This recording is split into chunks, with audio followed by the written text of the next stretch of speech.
I'm so glad you asked.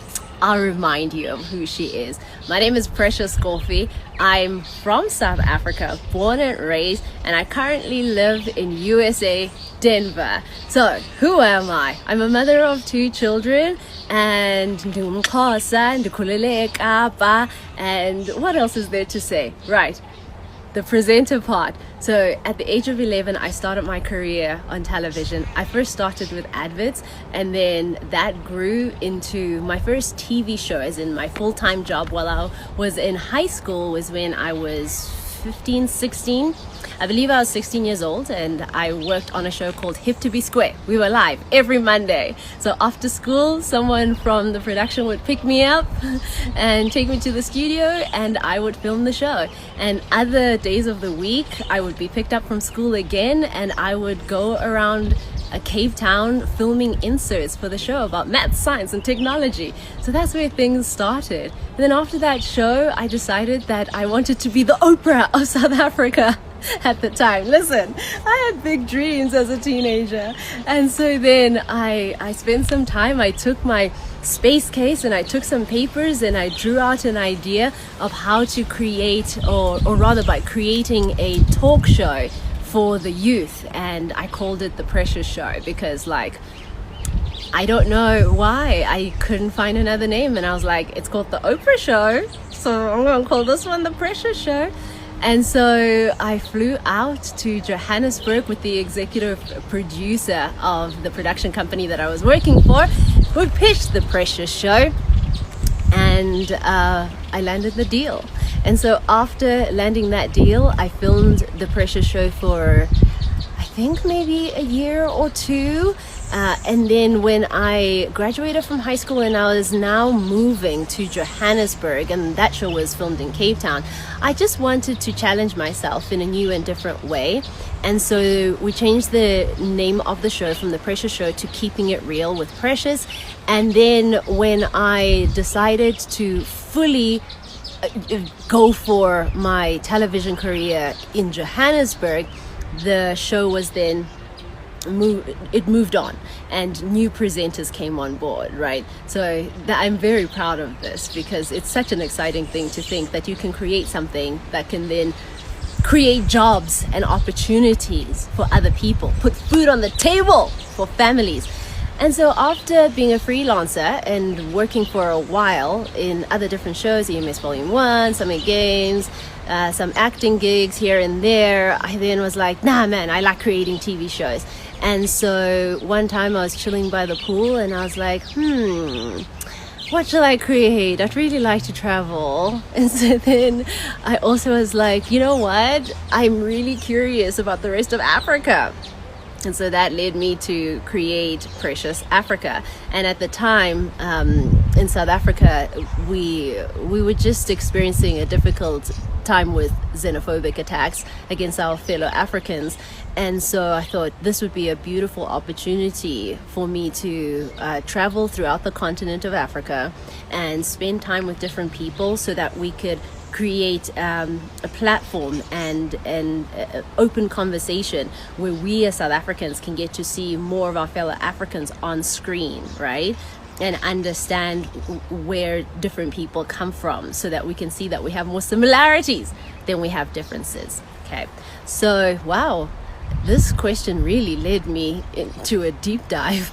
So anyway, Precious Show then existed, one of the most beautiful experiences of my life. And so after that, I did some stints on radio, and then I just experienced a burnout, friend. I was like, hey, I'm done with working. I want to get married. I want children, Lord.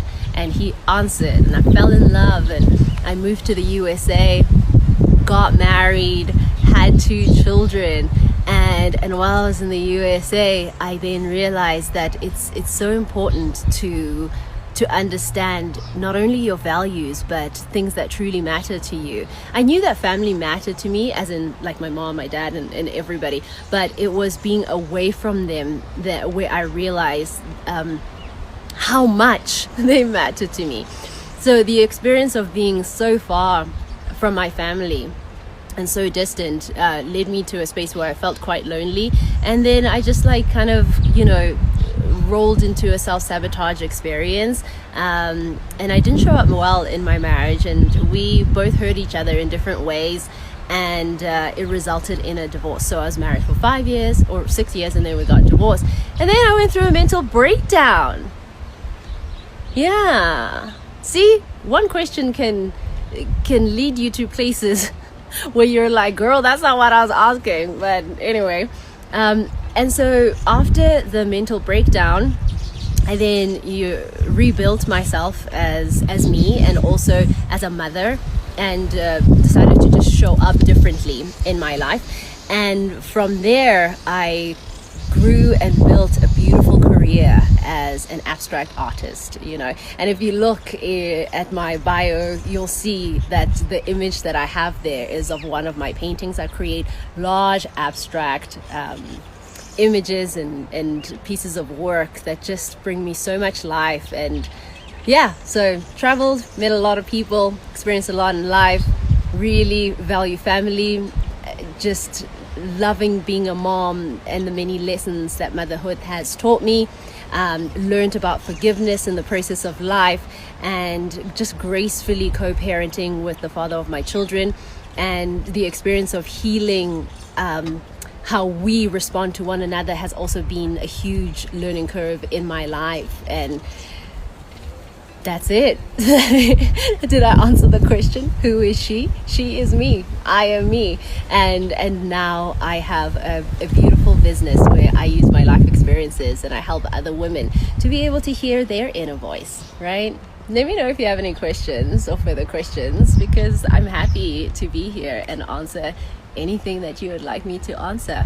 Hello everyone, Sanok, and welcome to my channel. So did Precious reintroducing herself remind you of who she is, or Giafana? You still don't know her, like Mariah Carey doesn't know J-Lo. Okay, so Precious Kofi was very popular and active in the South African entertainment industry. She hosted shows like The Precious Show and Keeping It Real with Precious, then went on to have her own reality show called Precious Africa. She also had a stint in acting on shows like Sex Tips for Girls and Dive Us Down. So this means everything was going very well for her in the entertainment industry. Then she left for America, got married, and started a family there. It became an out of sight, out of mind situation where the South African entertainment industry is concerned. So some people remember her face on TV but don't fully remember what she was doing, which is why she was reintroducing herself, responding to that question on Instagram. She has since transformed into a visual artist and also became a mindset coach after her divorce. Now, I may not know what either of those titles mean, but I'm just glad she's not going from podcast to podcast narrating a sad story and asking for donations, because the South African entertainment industry is brutal like that. Anyway, do let me know what you think in the comments. Do you remember her? Was she your inspiration? Is she still your inspiration? Thank you so much for watching.